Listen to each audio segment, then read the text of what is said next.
Okay. Hi, everyone. Welcome to this live stream. My name is Anashanti. If today is your first time here, you know what to do. I'm about 2 minutes late because I want to be able to share a little bit before people can come in here. So if you come in here, just give this video a thumbs up. Let me know what's going on. State your name, drop an opinion, something on this conversation that we're about to have. Keep watching this channel. We're going to have a really interesting conversation today. So be here. Stay with us. Stay with us.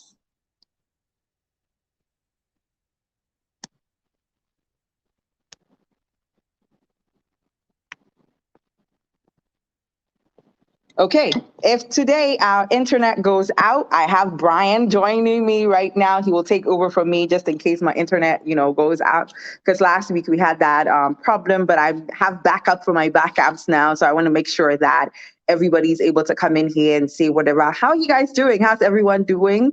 How are you guys taking it? We have Hamatan here in Ghana. If you don't know what Hamatan is, it's the dry season here in Ghana. It just came on today. So it's been quite, the day because it's unexpected, but I'm doing well. Today, we're going to have a conversation about diaspora and local African relations, because there's some things that are cropping up, especially in December, that's becoming a conversation online. And I want us to tackle that today here. This is Vlogmas Day 9. I've been posting videos, 19, sorry. I've been posting videos every day from the 1st of December to the 19th. I'll be doing that till the 26th. If you're watching a replay, thank you very much for joining me. Give this a thumbs up and come in here. I'm going to drop the link down below after a while. So if you guys are here and you're watching, just come up and, just tell me what you think about the conversation that we're having. It's an open forum. Just make sure you keep it respectful and keep it to facts. Let's not make up our own, facts as we're going along, because last week I kind of got into a little trouble with YouTube because of some of the comments you guys were making.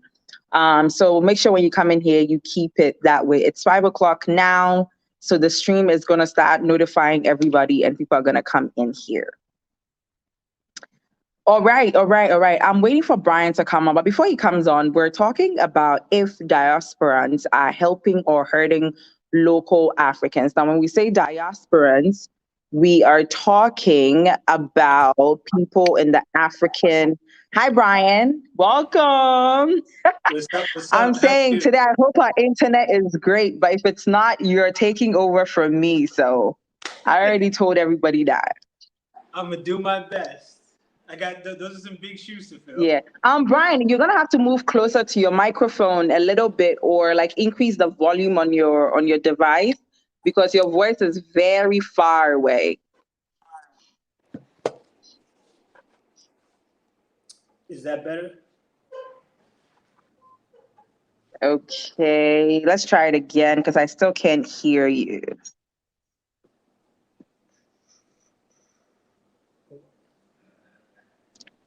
Hi. Okay, so I already got one comment already. It says we need more we need investment, especially from the diaspora. You guys seem to be running out of ideas. We are not running out of ideas. We never will run out of ideas. We want to have a discussion because there is nothing that goes on that has a pro that does not have a con. We want to make sure we're fair to all the parties involved. Brian, say hi so I can hear if your mic is working again. Can you hear me now? Still very far away, Brian. All right, I'm going to switch cameras. I'm going to switch to my It's very little, like I can hear like really shrill in there. So okay. I don't know what to say about that. Do you think maybe it's the internet or something that's going on? Try it again. Go back out and come back in again and let's see. Okay, so Brian is going to join us. When we're talking about diaspora in this context, we're talking about people in the Black diaspora, people that have ancestry to Africa. That means all the people that, are immigrants from Africa and people that are in African Americans, Black Europeans, Caribbean people, everybody that identifies as a Black person that has ancestry in Africa, but does not currently live in Africa or any country, or has some relations or ties to a particular country in Africa, but is not currently here. Or even if they're currently here, they still might not necessarily identify as African, just somebody that has ancestry. So you know what I mean? Okay, Brian, say something now. Let me let me hear you. Can you hear me now? I can hear you. I can hear you. It's a little bit far away, but I can hear you much better now. Okay. Okay. Try an earpiece. Let's see. Try an earpiece and let's see. We have any headphones? I got some coming. Okay. Give me 1 second. Brian, so people say they can hear you. So maybe I'm the one who can hear you, but people can hear you, so that's fine. Okay. Perfect. How are you doing? I'm doing great. I'm doing fantastic. Okay, all right. So we're talking about this topic. I have a few people coming on in here right now, but I want to talk about, how diasporan investments or how having the influx of diaspora people coming to Africa is sort of like becoming a problem for Africans that actually live in Africa. So the angle that I'm taking it from is that African diaspora contributes billions and billions of dollars to Africa's economy. I was researching for this topic today. So we can't deny the fact that African, diaspora is contributing to the continent. You know what I mean? Now, my little problem here that I have noticed, especially now with the whole December in Ghana thing, is that because of the currency differences, people from the diaspora are able to afford a lot more things than local people can. And it's making people that sell stuff like real estate, for example, or you know what I mean? They have increased the prices to a point where people who are local cannot afford it because the market that is demanding things like that have cash.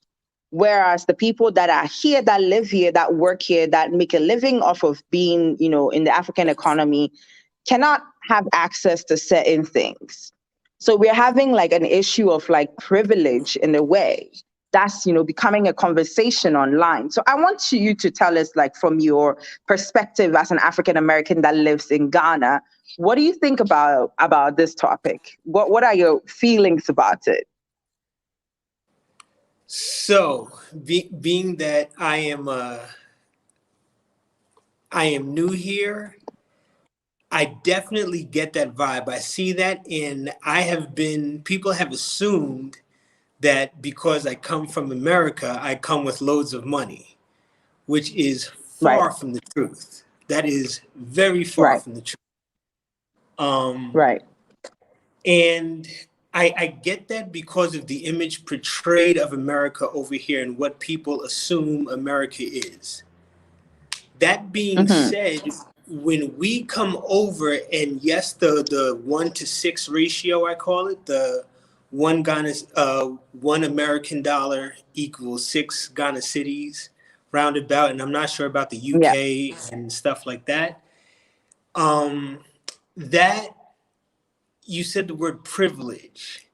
And I see how a lot of the diasporans, if that's the right word, have used that to their advantage.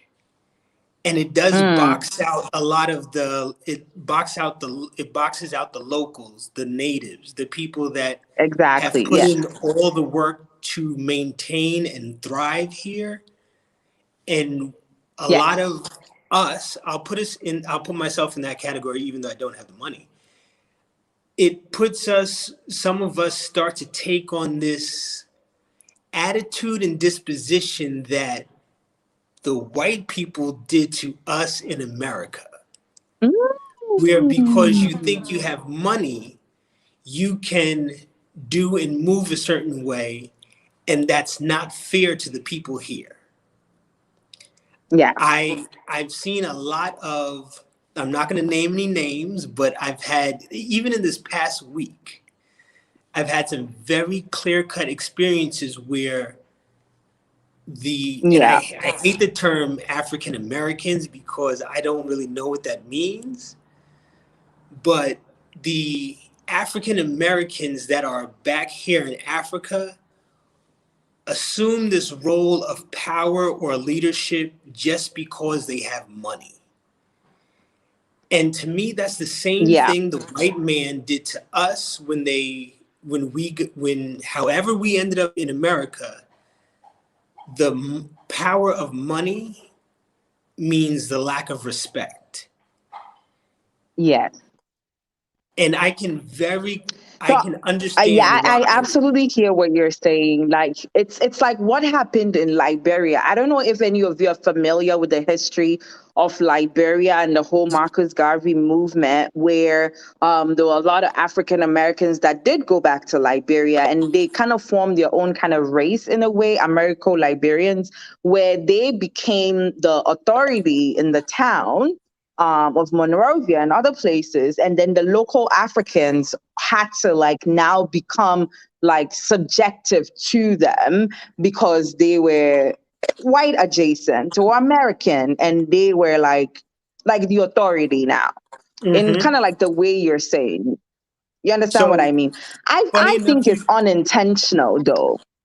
You know what I mean? I don't think I think it's like an unintended consequence of integration in a way, and having, opening doors and letting people be part of their ancestry.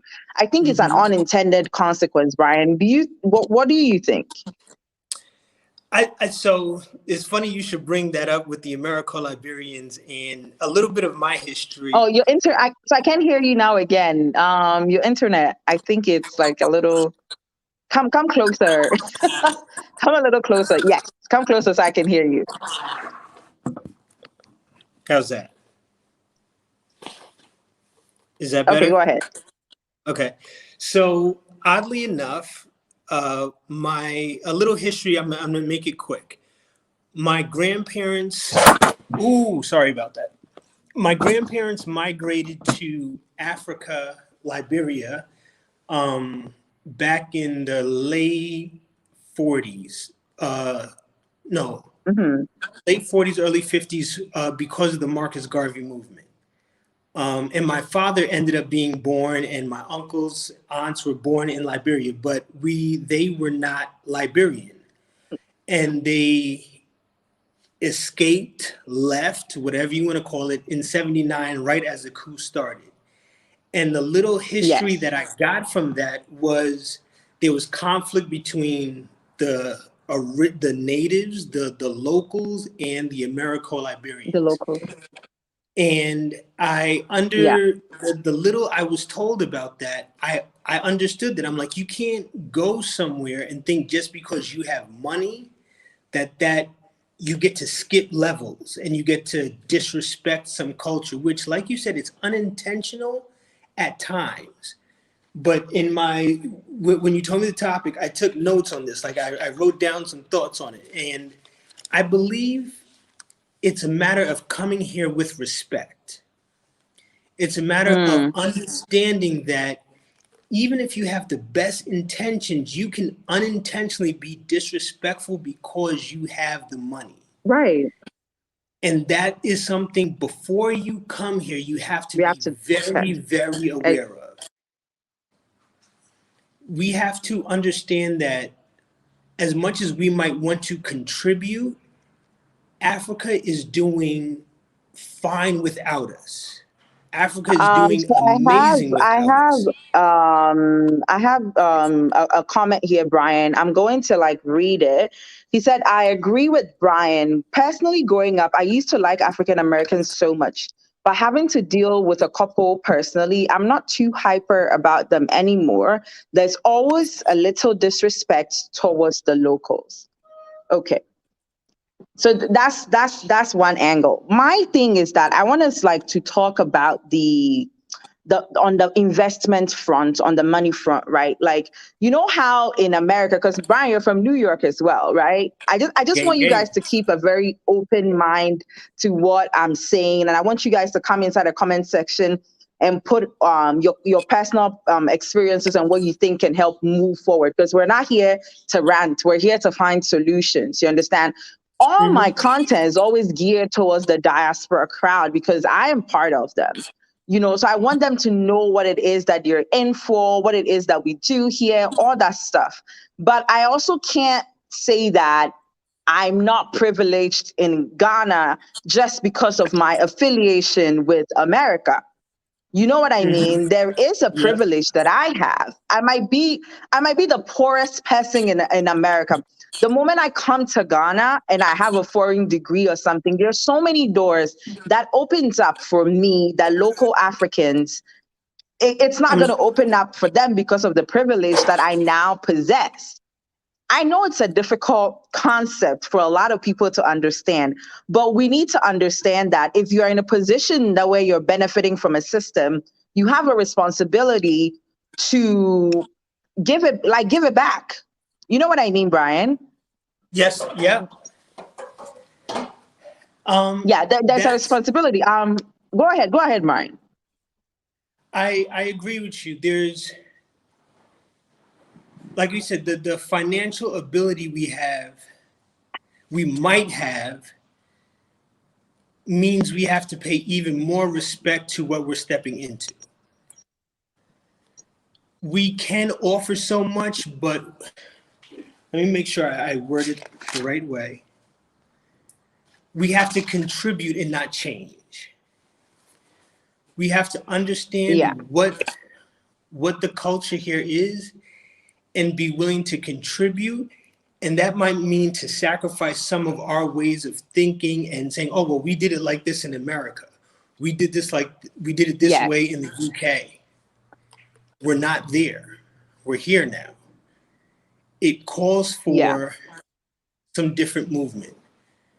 And one of the solutions I have thought of is not using the exchange rate of money as a tool to move up, but as a tool to share. The way we tip in America, the way like you have to tip almost everybody. You have to tip, yes. We don't do that over here. And that is a way of showing, and as much as, and I've tipped here and people are like, no, keep that. And I'm like, no, it's a small sign of me showing your service is greatly appreciated. I'm not saying I'm not tipping because you're poor and I think you need my money. I'm tipping because I know that, number one, the service I got was amazing. Number two, I couldn't do it for myself. And number three, I damn sure couldn't do it in myself because I'm new here. So all the more reason to go above and beyond and give you what I know you're worth. We can't, I don't want to say, because it's a 1-to-6 ratio, I don't say we try to save money and be super frugal and say, no, I don't have to do it now. All the more reason to go above and beyond and do it.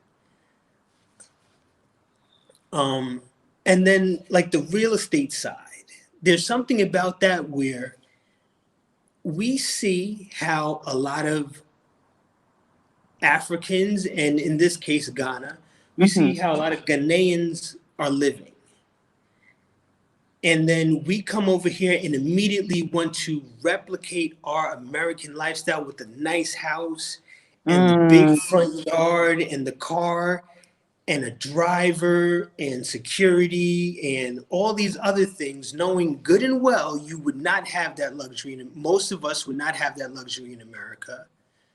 So if you're going to do that, go above and beyond and being appreciative, being respectful for what it is you're coming here and leveling up, while so many people don't have that ability.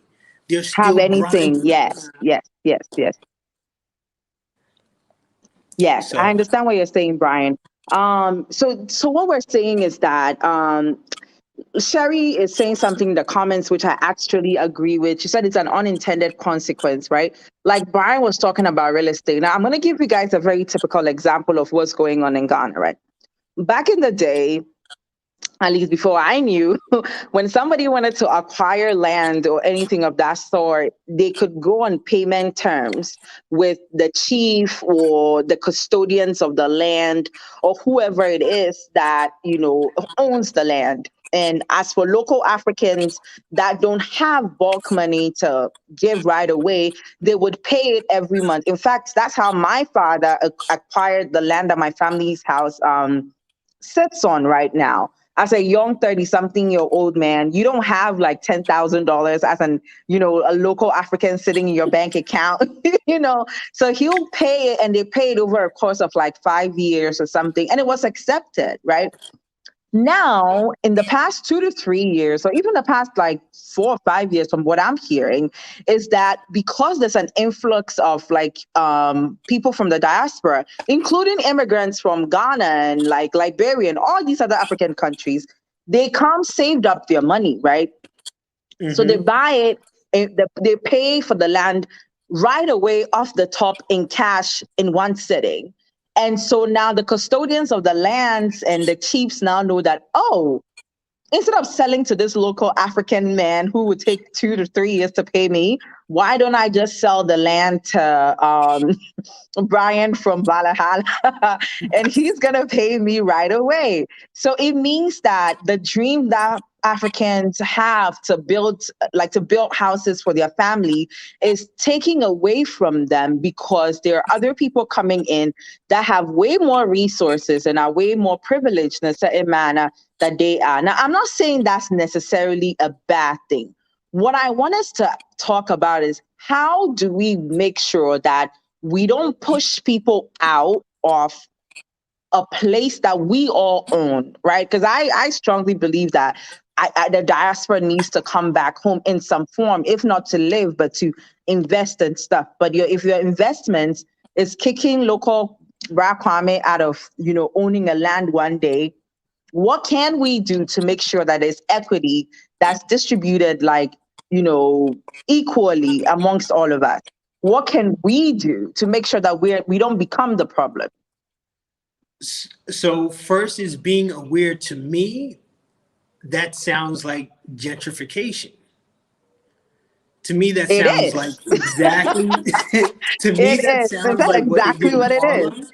Yes. It sounds like what they did in the Bronx, what they're doing all over the inner cities in America, where the land is hot again. Have you seen Mott Haven? Wow. To the point where in Brooklyn, they have changed names of so many, could not just change the people that live there and the layout and the land, flat out change the name. Soho is now something else, and Bed-Stuy is something else. And it's gotten so just blatant gentrified that, listen, we'll change the name, repaint, retell the story, and keep moving. And if we come here and do the same thing, it will. Yeah. I understand the animosity that will create. I think one of the solutions, yes. I think one of the solutions is, if we come and have that ability to acquire we come with the ability to acquire land, to acquire buildings, stuff like that. We have to make sure to not just hire locally, but to pay what they deserve. I don't like that. Right. We want to automatically say, oh, minimum wage, the least amount possible. Right. That's not fair. You know, that's exactly what we have to do in America. If you're going to do that, you have to go above and beyond in making sure your community, don't isolate yourself from the community either. That's another thing. Like you get the house, you get the land, you put your gates up, you put the barbed wire around it, and then you live in your bubble and you're not in the community. You're not. I know from being in America and that happening to us, it leaves a very bad taste. Yes. It paints a very bad picture. And like you said, the need for us to come home, the need for us to come back to Africa, and I'm an extremist. I've never visited. This was just a 100% move. what we have to do here, what we So I as the have diaspora need here from Sherry Africa. Tomlin here saying, you're correct, it's an unintended consequence. And if it happened when you don't understand and identify with the local people. I was born in Jamaica, so a lot of these things are very similar. So it's easier. Sherry says, that's right. If everyone wants to have that attitude of giving back and giving a hand up and bringing opportunity so that we all can be successful. Ryan Lawrence says Africans need to understand AA does not have the type of money to change the GDP of a country. The kind of investment African needs, it's going to take a collective of the Black worldwide. Okay, Ryan. Go ahead, Ryan. I will agree but disagree on a sense of the first form of investment is sweat equity. And if you come here and don't want to get your hands dirty, you don't want to be part of the community, you can't just say, oh, my money's invested and I don't have to do any work. You have to show that your character, your attitude, your disposition, what you actually are as a person is willing to connect and not pay your way out. Right. Money does not buy anything when it comes to community. Money does not buy respect. Money can instill fear into people. Money can make people move a certain way around you because they're fearful and they just want, if you're giving out pennies, you're scared to do the wrong thing because, hey, I need my pennies, so I'll do whatever you say to get my little pennies and get out of your hair. That's not a way to move because one day we as the diaspora who are new here are going to need help. What do you expect to happen now when you need help and the people are like, yeah, nah, I'm not really feeling you because of what you did. The way you pay, the way you did some time ago. Yeah. So the sweat equity, how we are as people, how we interact, the necessity to learn the language. Now, me, I know one word. But the need to understand and speak the language is a way to show that I respect what you all are doing here. You respect, yes. Yes. So I think there's a little problem that we have just between our interactions. Like we're having this conversation. I'm just going to take it in a way. What's the name? Afrochella, right? Afrochella is a music festival that started in 2018 in Ghana, and it was mainly for local Africans to people in Ghana and people who were coming to Ghana. It didn't matter who you were; they were just here to have a good time. December, come have a great time. Right. And now in 2019, I think it was 2016 or 17 that they started, something like that. Now in 2019, when I went to Afrochella, I'm like 90% of the food vendors and people that came to sell their things were all like American. Right. They were all American. It was cooking American food. It was selling American stuff. It was selling, things like it was like 90% American. And I wondered why a show that is made for, for the African diaspora, all of us together, why is it that we are just giving way for people that don't live in the country? Some of them are my friends, even they don't live in Ghana. Why have we created space for only them to exist in a festival that's supposed to be for all of us? You know what I mean? Now, it's business. I'm a business person. It's business. You could do whatever. But like you were saying, Brian, when we keep doing things like this and we don't keep involving local people, we're gonna keep widening the gap between us, right? And there's gonna be a lot of animosity between us that is like unintended. You know what I mean? It's almost like we don't plan for it, but because some things have been going on for so long and we don't talk about them, people are just going to end up not liking certain people, not because of anything they have done, but because we've created space for them to exist like an island on their own in the country. Like African Excellence is saying, I agree. How can you live in Ghana for 20 to 30 years and not speak the language? It's like there's so many different African languages, so many different Nigerian, Ugandan, like there's so many African languages that even are international within Africa. You cannot move here to Africa and not learn one language at all. What you're trying to say is what, Brian? Like for a person that does that, what do you think is the motivation? They're strictly motivated by money and the opportunity to be financially secure. That's the nice way of putting it. But to me, I see it as the same white greed that we deal with in America. The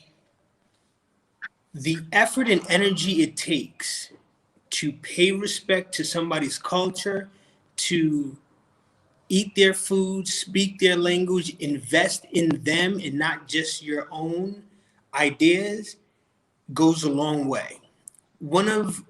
Personally, Yeah.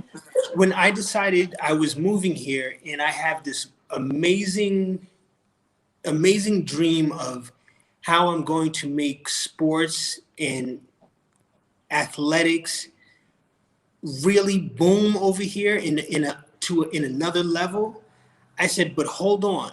I don't want to go take a job from any coach that's already here doing it. I don't want to bump anybody out of their position just because I come with a bunch of tools from America and some knowledge to say we have to collaborate. We have to work together. Exactly. It's on us. It's not on them. It is on us to go above it. I'm going to keep saying it, to go above and beyond in ingratiating ourselves to them. They don't need us. It is if we believe the propaganda and the lies that are told about Africa and then come here and act on that, it's going to not end well. We have to learn from history, from our ancestors, and understand that, no, it's a two-way street. We have to come with respect. Before you come here, you have to spend time realizing what you think you need and what you actually need are two different things. Because you can come here and say, oh, I need this. And in that process of going about what you need, disrespecting and alienating the people that live here. And that can get, like we see in Liberia, that can end very violently. Yeah. That can end, and we turn around and run back to America. And what about the people here? Like you were saying last week with the COVID, you come here and you visit for 2 weeks. You get your thrill, you get your pictures, you get your Instagram posts, and then you leave all the COVID germs here and go back to America, and then the people over here and then go. Exactly. This is what we were talking about last week. Oh, by the way, Brian, do you know that after our live, I like my YouTube channel got into a little bit of trouble. Like my monetization was taken away for a little bit because it was taken away for a little bit because of like the vitriol that was like on after we even left. There were a lot of comments that were coming in, and I don't know if some people were reporting them or was being flagged or whatever. So I got into a little trouble for that. But I also want to create a space for us to have this conversation. I think what Brian and I are pretty much, we're on the same side in saying that very much like what some people are saying in the comment section right now. African Excellence says Ghana looks like it's becoming another Liberia. Mansa Musa says even white people are now teaching Chi. Sherry says they tell us when we travel Africa to not eat from the locals. I mean, then I went to Nigeria, and let me tell you, the Igbo can cook, and I know that's where my ancestors are from. I am Africa. Welcome, welcome. Yeah. you come to an African country, let's say December in Ghana, you hear Ghana is great this time of the year. You come to Ghana and you don't make any effort to eat the food. You're still eating whatever it is that you eat back home, and mashed potatoes and steaks and things like who do you think is benefiting from you eating all of that? It's not coming into the pocket of a local African. You know, you need to like kind of yeah, go ahead, Brian. One of the comments you said, we as the diaspora are setting example for the other foreigners that come here.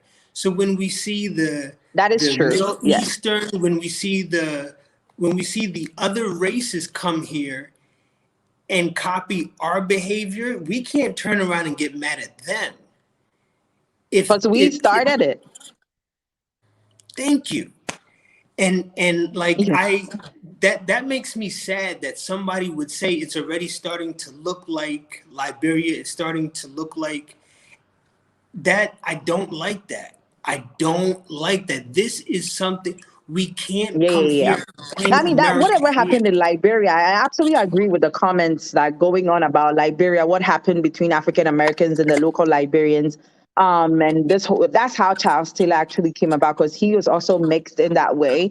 We can't let that happen again, because we've seen what happened in Liberia. We see how, you know, making one set of people a higher authority than other people, how that shaped up. So we can't repeat that again. And now I feel like the spotlight is on Ghana to not repeat that, because our president, we call him the diaspora president, he's like campaigning worldwide. Everywhere he goes in all his speeches, he's campaigning for people to come back home, which I 100% agree with him about. You know, you can't give your youth and your time and your knowledge and everything to a place that's never going to acknowledge you. You understand? So I absolutely agree with him telling people to come back. But in telling people to come back, what is the intended consequence for people here? Are we going to hire local talent and not treat them properly like it's been done to us? Are we going to come here and still stay in the bubble and stay with each other and not even know your neighbor's name or traditions or culture or anything? Are we just going to come here and wear Ankara fabric without even knowing the name of what we're wearing or the significance of what we're wearing or what we're doing? Are we going to come here and be the oppressors that we're trying to flee from? This is what this conversation is about. Yeah. Brian, go ahead. No, you're right. I'm agreeing with you. You're 100% correct. And I see how it will hurt even more when we do it. Like when the white man, white woman, white whoever, I want to include everybody's gender in there. When they do it to us, it's expected. When we do it to ourselves, it has a different sting. It has, because that's a good point. It just takes, like you said, how do you live here and not know your neighbors? You build this ridiculously large house, border it up, put your barbed wire, electrical fence and everything, like you think everybody's going to come steal your stuff. I don't know why. And then you don't talk to your neighbors. That's a 911 system, Brian. Don't laugh at us.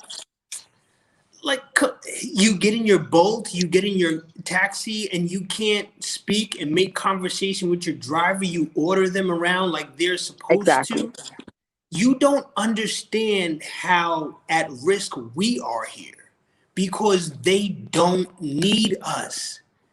They can get rid of us. They can take their land back. They can do whatever they want because this is their home. Think about this. Like, we found out not too long ago that we walk some of the same streets in New York. Think about how in New York, Valhalla, White Plains, Yonkers, New Rochelle, how they treat Mexicans. And oh my God, they don't like them. And then when you realize that that's who the diaspora is here, just because we have the same skin color, we are immigrants. Oh. It didn't dawn on me till a couple of weeks ago. We can't let that happen. No. And now when the locals here go out of their way to be so gracious, so inviting, so friendly, so they will give anything just to make everybody happy, to make everybody smile, to make sure we have a good day, and we can't return the favor. That's a cut, that's a stab in the heart that I don't want to be any part of. And all it takes is just a little respect. We can't focus on the money. The money cannot be the motive to come back to Africa. The money cannot be because I can the land grab. I always think of the gold rush in California.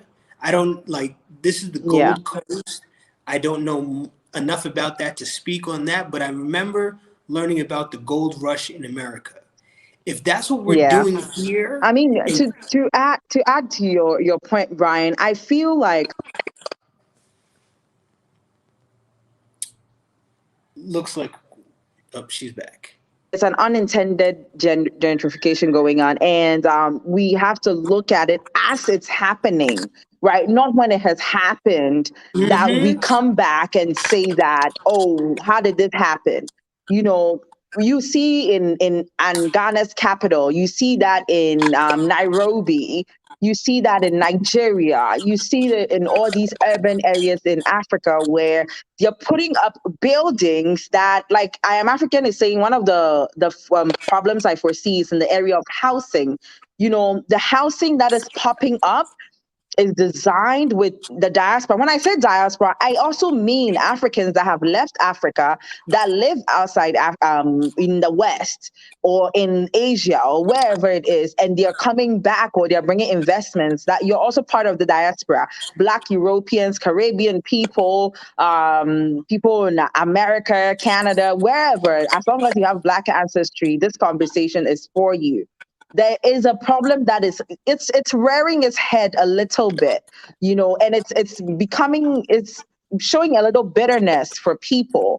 And I don't want us to like just overlook it to a point that we turn into another Liberia. You understand? So in order for, you know, the real estate people are going to do what the real estate people are going to do. But I think that separating yourself physically from the local people to a point where they have this luxury real estate development in Trasaco Valley called Diaspora Village or something. Like it's something, and it's called Diaspora Village, and it's like incredibly overpriced. And I don't even think you would get space right there, Brian. That place is probably sold out as I'm talking to you. You know, you're physically exempting yourself from people to go create a community of your own. That's not helpful to the local economy, because I bet you 100% it wasn't an African that built that community. But I can guarantee you it was Africans that built that community. Like 100%, I guarantee you it wasn't an African person that built that. Yeah, but who put in the labor to actually build it? Africans. So the same way we in America, they say, oh, affordable housing, we'll build this huge multi-million-dollar estate, a multi-billion-dollar apartment complex, and they say, oh, there'll be affordable housing, and they out of 3,500 apartments, they give 5 to Section 8, and then that whole scam that they do, we have to. I'm not going to go in that rant. Here's one idea as I'm thinking of live as a solution. If there was a community of diasporans, people from the diaspora who not to vote, not to have any say, but to communicate, and in that communicating, doing more listening than talking.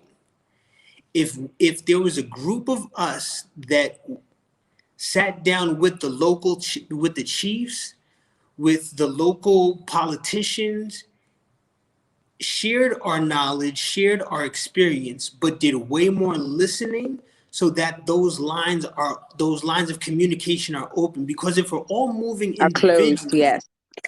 If we're moving individually, it's very easy for one person's bad action to speak for all of us. Exactly. I would say right now, all the people living in Diaspora Village or whatever that place is called, I have nothing nice to say about them, so I won't say anything. That is an easy way to make an us versus them, and them will always win. We are on their land. Yeah, we don't need that though. Yeah, we Not don't. I at don't think all. that's going to be profitable for anybody if we create an us versus them mentality. Because I feel like even in Africa, there's already like tribalism, but it's much better because with the new generation, a lot of people don't care about that. So imagine if we have to divide ourselves again on the continent. I don't think it's going to be helpful. Actually, in Ghana, right, there is a law that states that before you register your business as a foreign national, you need to partner up with a Ghanaian, and a Ghanaian needs to own about 30 to 40% stock in the company, right? So it's like, I'm saying this to, it's a law that's there. So I am African, so it might end up being the class. I can't blame the diaspora. The government has responsibilities. The government has made a law that in order for you to register your business, you have to make sure that how do you call it, a Ghanaian is part of it. Number one, I like that for you because you don't know the system yet, so it's great for you to have somebody who can speak the languages, who can help you navigate, who can negotiate on your behalf. So it's great for you to have a local partner. And then secondly, it's good for people to have equity in whatever it is that is happening on their land. That way they can't destroy certain things out of anger. You know what I mean? They can't destroy certain things out of anger because like, oh, you did something and I didn't like it or whatever the case might be. You know what I mean? So I think that there are things in place. Mansa Musa says they are also building a diaspora Wakanda city in Cape. Like, I hate that word so much. I hate the word Wakanda so much. I don't even know. Brian, why are you scratching your head, man? Because that gives me it gives me the weird, makes my skin crawl, like the word expat. I hate that word. So I mean, it's fun for us to watch on screen, but my God, Wakanda does not exist. It's not a real place. It's somebody wrote it out of their brain. Like you guys, like Africa is an actual place that exists. Right? Africa is an actual place that exists. Wakanda is not a place. Let's stop trying to recreate Wakanda. And then the problem with that is that you're building cities and developments and things like that, and you're isolating yourself. I'm not even going to be mad at anybody's development, but I've been seeing this one village on YouTube. Actually, I wanted to bring this up one time for us to talk about it, but I decided against it because it was too controversial. But I'm going to say it now on this live, which is let's do it. There is this group of people that are selling lands. They claim the lands are free or whatever in a certain town in Cape Coast. And you, as an African American, you come, they cut a piece of the land for you, and you have to take classes, and you have to do yoga and meditation, and I'm telling you real facts. Like anybody who's watching who knows what I'm talking about, put it in the comment section so people don't think I'm crazy. You've got to do yoga, you got to do meditation, you got to take fancy classes, you got to take whatever in order to be a part of the community. Yoga is not African. It ain't African. Like, you know what I mean? Like, what are we doing? It's not African. And the fact that you sell this as a sort of like a package to people that are longing, like that's why I feel really bad. Like, there's a longing for people to be part of Africa, which I love so much. Like, I love it so much that people want to be a part of Africa. But then you guys are commercializing it to a point where you're like, oh, it's free land. All you got to do is pay maintenance fee. All you got to do is come and do this yoga and read this Marcus Garvey like readings. And like, I'm not joking. I'm really serious about this. I read the website and I laughed. I literally was like on the floor laughing. I wanted to bring it on YouTube, but I'm a business like content creator. I'm not like, I can't do certain things on the channel, but I just feel like it's ridiculous. You know, it's It's absolutely ridiculous that people come and then so how is it that local Africans would want to associate with you? Because when you came to Africa to see what Africa was about, you went into a town in a village somewhere and you camped yourselves there and you built a community and you're doing yoga in the bushes. How is that African? You know, it just Brian, I don't know why you're so I think everybody's laughing in the comment section. I'm like really serious. You know, it's almost like there is this imagery that people have made about African, and when they come to Africa, they want to make sure it suits that image. They don't actually thank you. accept the reality of what the country is. They actually create their own reality and they want to live that reality so bad. You know, you can't come to a country that's asking you to come back and then isolate yourself and be eating pumpkin soup when there's so many different vegetables that you've never tried before. You know what I mean? Yo, You can't do yes, that. like So that's what we're talking about. Brian, go ahead. so one thing I've noticed is we of the diaspora have unintentionally, a word we've been using, have picked up so much, I'm gonna call it cancer, from wherever we have been. And Yeah. not realizing that we are reenacting exactly what they did to us. There's a level of contribution, and when that contribution comes with complete disrespect of religion, food, and just Yes. overall culture, it's not going to bode well for us. It just Yeah. absolutely won't. And like we said before, it's because we believe our money is powerful, which it's not. Because Right. what did Haiti do when they got sick and tired of people being there? They said, Yes. we'll burn it all down, and if I can't eat, Right. And nobody's start it eating. over. That's Exactly. that's not, and I don't. Number one, here's a great example with the language. If you don't speak the language, how do you think you're going to get a fair deal? Never.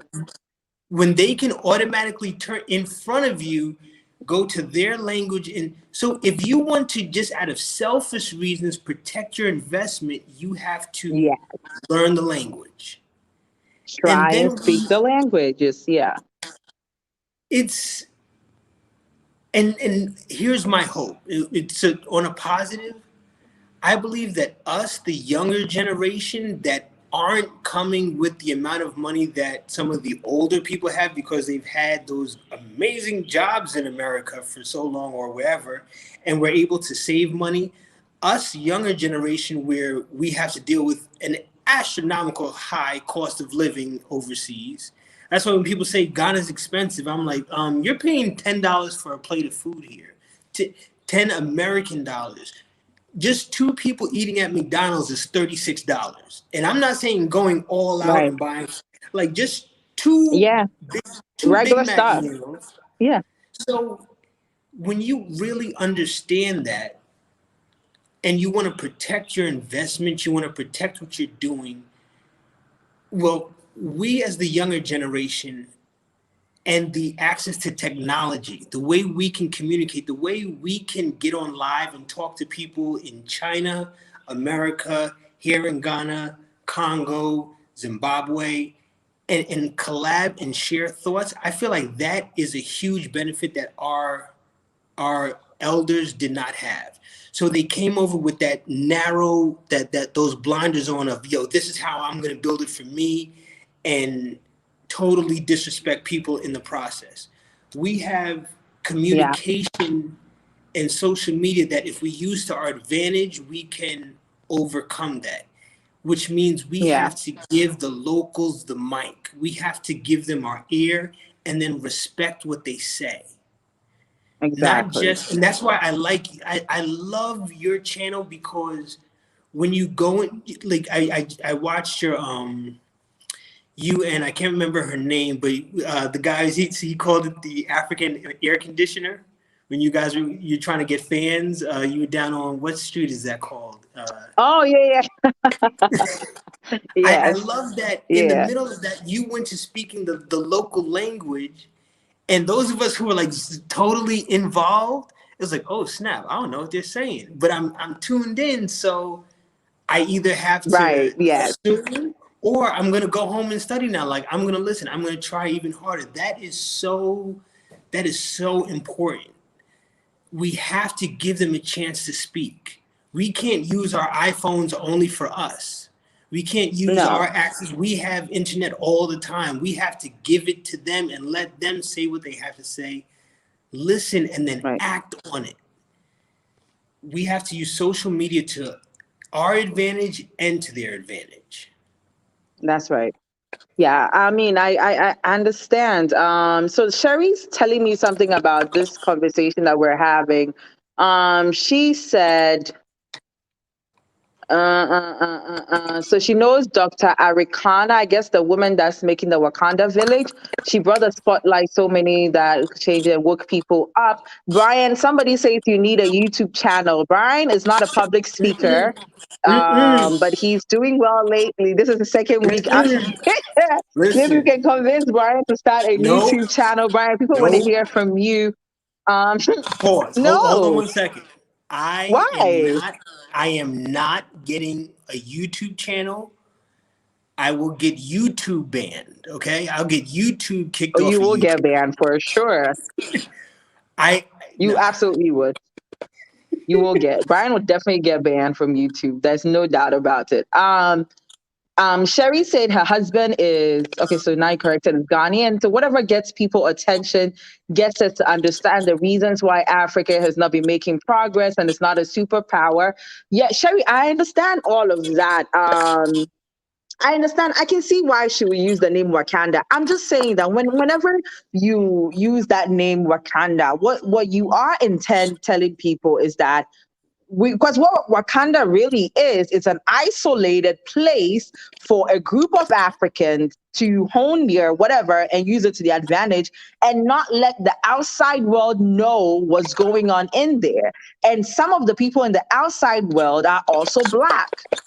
You understand? So this is why Killmonger was angry that you guys are over here, have all this power and everything, and you don't use it for good. So whenever you say the name Wakanda, what I think about is an isolated place where they're doing whatever over there, and the rest of us can't come. The rest of us can't come in there, and this is why I feel like it's part of the problem. We should not create communities. We should not create developments and investments where it's only a certain kind of Black person that can get in there. It just creates a problem. It just creates Liberia. It just creates something that we don't want to happen again. So we don't create things. Okay, so there was this YouTube subscriber that I had last December, actually. Okay, I'm gonna tell this story because I did a video on it, but I never posted it because again, I'm like, let me just stick to my lane and let me not do things that, are not in line with what I want to do. But she sent me a message and she told me that she wanted to come to Ghana for 3 months because I had said previously in many of my videos that if you want to come to Ghana or anywhere in Africa, you should do a little trial run for like 3 to 6 months to see how you feel about it, right? So there is this African-American brother who had started an African-American village, right? In the middle of nowhere. And swear to you, Brian, the guy was charging $3,000 per person to come and study Ghanaian culture, right? He was charging $3,000. I called him and wanted to be like, oh, I have some friends around and we heard about your village and we wanted to come there. And I don't want to say the name of the town because it's such a distinctive name in the Volta region that people would know who I'm talking about. And his whole thing was he is regimented in like a military school in a way where you as let's say if I'm African American, I want to learn about Ghanaian culture. I paid $3,000. I'm in this guy's village. I wake up in the morning at 6 a.m. There's something that I got to do. There's a book that I got to read. I have to volunteer at 10 hours. I got to do this. I got to do that, all for $3,000. So in the end, what I end up doing is that I am essentially giving out free labor and paying $3,000 in order to have an authentic feel in Ghana. And she was asking me that she thinks, she was like, and to her credit, she was asking me in an email that I think that is so exorbitant. I think that's too expensive. Do you think I should pay for it? And I said, absolutely not. Don't pay no $3,000 to nobody. You could literally get a whole ass apartment for half that money for a year in Accra or Kumasi or Sunyani, and then use the rest of the money for the 6 months and figure out Ghana for yourself. Figure it out for yourself instead of paying that whole money to somebody else. How can anybody give you authentic anything? The whole reason for authentic is original. You go to the source. You don't go set up. And it's unfortunate because this is not a local African that is doing this. This is not a local African. So imagine if the local Africans get to hear that, there's this guy in the corner somewhere charging $3,000 for African. They're going to think that you're not even part of the community. Like, who are you? And we don't need that. We don't need that segregation. We don't need that, separation. We don't need people to just feel like they have. I understand familiarity, once in a while you want to meet with your own people, you want to talk about how it was moving to America. Once I get it, but surrounding yourself and your investments and everything in one particular community and not sharing it is not equitable. And I just don't agree with it. That's the end of it, really. I just don't agree with it. To me, that sounds like a mega church. That's all I'm gonna say. Has a lot of. Anyway, I'm not gonna get us kicked out. It sounds like one of those cults that literally separate themselves and sleep in bunk beds and things. That's what it sounds like to me. And it's highly unnecessary to do that. So guys, we're going to bring this conversation to an end because we've been here for an hour now, but I'm going to take a last word from you, Brian. Just tell me how you think that, people in the diaspora, that means Africans that are immigrants or African Americans, Black Europeans, Caribbeans, every other Black person that has ancestry to Africa that wants to invest in Africa. How do we make sure we don't hurt the local people? What are some of the tips that you can give us, Brian? My main comment will be Africa does not need a savior. At best, we can assist with respect. Africa does not need us. They are gracious enough to let us come back. They are gracious enough to make us feel welcomed. That being said, we have to do everything in our power to reciprocate. Not use the money as a weapon, but use it as a tool to share. Use it as you said, the law that says 30 to 40% has to be shared with I say 50-50, if not 75, if not 70-30, because I'm not even 2 months old in Ghana. And the amount of people that have automatically offered me land, as soon as hey, there's land for I don't want land here. I do not want to own. You can't give a 2-year-old land. What I'm going to do with it is not going to be right. I don't know the climate. I don't know the temperature. I don't know what's growing. I don't know what's dying. You can't. So I don't care how much money. You can come over here with $800 million. If you take on that savior, they don't need us. They are gracious enough to let us come. We have to put respect over everything, respect for each other. We can't look at them and say, oh, well, because I have this designer and because I have this ability to have this, that doesn't make you better. Just because we did multiple years of oppression overseas does not make us better than the people here. Respect, respect, respect.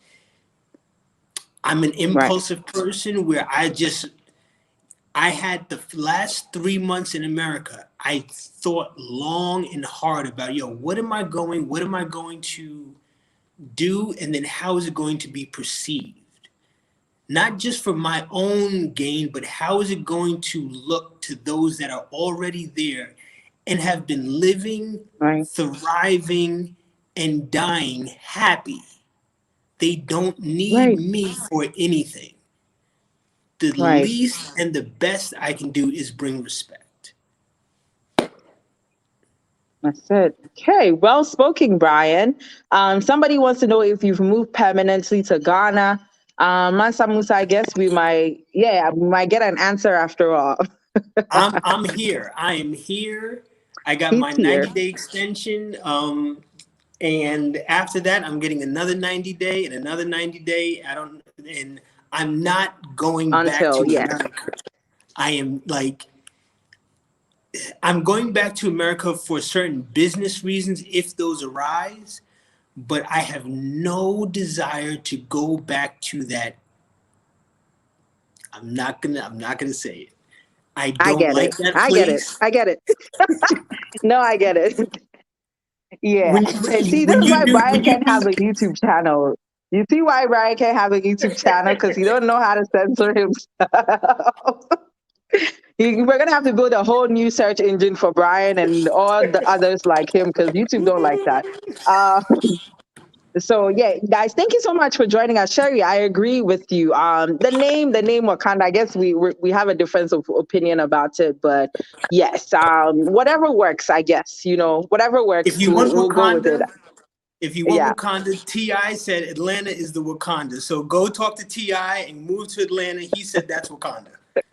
What would T.I. know about anything about chemicals or what is it, physics or whatever the hell goes on in Wakanda? But anyways, thank you guys so much for hanging out with us. It's Vlogmas Day 19. I have 6 more videos for you guys. We'll be back here next Sunday. I guess next Sunday we'll just take it chill. You guys, it will be Christmas. Make sure you have a good one. Brian, what is your social media so people can follow you? You don't want people to follow you? Okay. No. Okay. Don't Brian is not going to tell us. Your heart. That's what I'll say. Don't follow me. Follow your heart. All right. No, Brian sounds like a youth pastor right now, but no. You guys. So thank you guys so much. Thank you for joining us, and thank you for everything. Make sure you thumbs up this video, you subscribe, and then you share. Yeah, we will be back here next week. Make sure you will catch up on all the videos that you've missed up on. Cherry, Mansa Musa, Alexis, I Am African, Kwame Nadatsin, who else? Ryan Lawrence, Antoinette Forbes. There's another person, African Excellence Movement, Zen, Amaray, and all of you, Henrietta, Yvonne, all of you. Thank you for joining this live. We will see you next week. Take care. Merry Christmas to everybody. See you here again. Brian, thank you so much for joining us. Thank you for having me. Again. When are you coming to Kumasi? Of course. I could come anytime. I have nothing going on. So just let's talk in the backstage. Let's do it. Thank you again. Thank you so much. Okay. Medasi. That's the only word I know. No worries. All right. Okay, guys. Have a good night. Bye.